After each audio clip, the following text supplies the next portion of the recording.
Hi folks, here's another video working on this G-9000. I just posted a video a few minutes ago about the problem with the output stage bias and the solution to that. I had mentioned in that video that I had done some work on the power supply as well, and I figure I might as well go ahead and post that as well.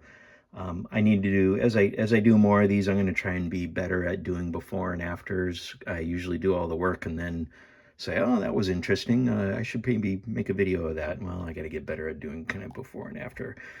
Anyway, got the G-9000 upside down on my workbench so we can see the power supply.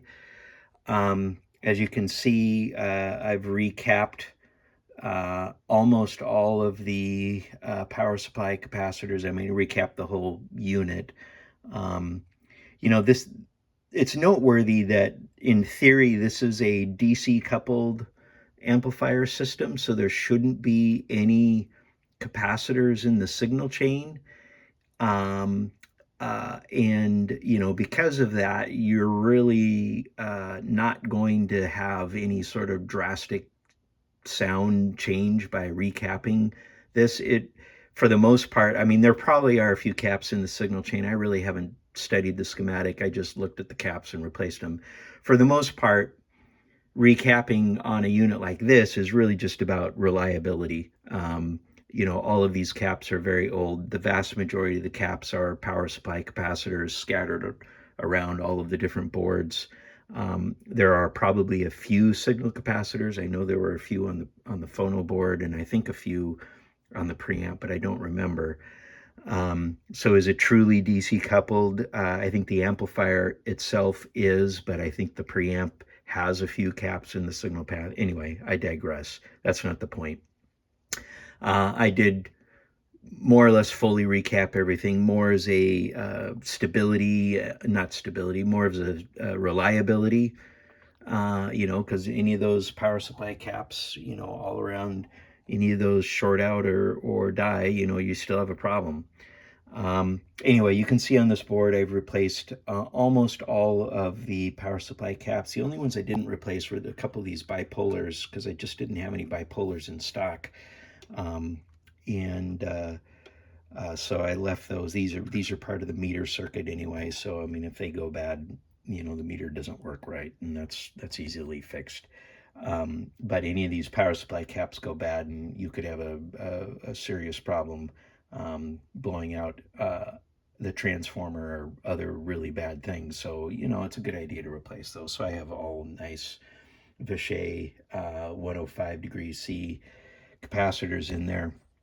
And I guess that's what I wanted to talk about is I see this on a lot of vintage stereos. The Pioneer 1280 is notorious in 1980. Actually, it's the 1980, not the 1280. It is notorious for having this power supply on the bottom side of the system that runs really hot.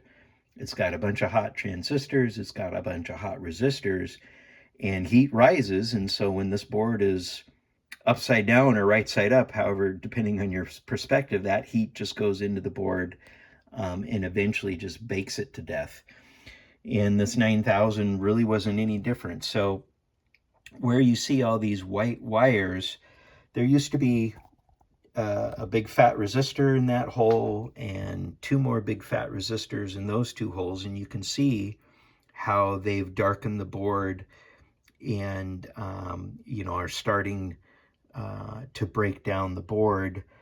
This board is actually in decent shape relative to other units I've seen that have literally just crumbled in my hands because of the heat.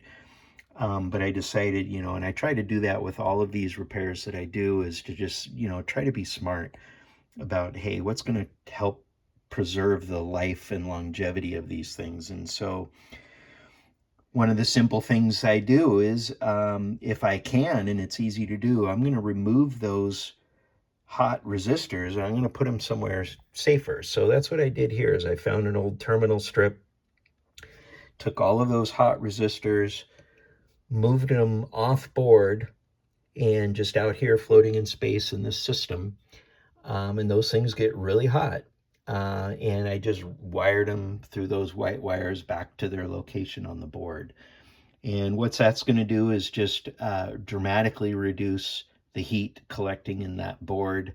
Um, Not only that, but then all of that heat doesn't go in and impact the capacitors or the transistors. You know, those transistors still produce a little bit of heat, but at the end of the day, the culprit on this board was definitely all of those hot resistors, and it just makes the capacitors last longer, it makes the board last longer, it makes the transistors last longer. That we're just moving all of that heat far away from anywhere where it can do heat damage. And so, pretty simple thing. Just get a terminal strip. Just take all those resistors, wire them to a terminal strip, bring them back to the board, and you've done what you can to eke out some more life on the power supply. I think that's all I wanted to say.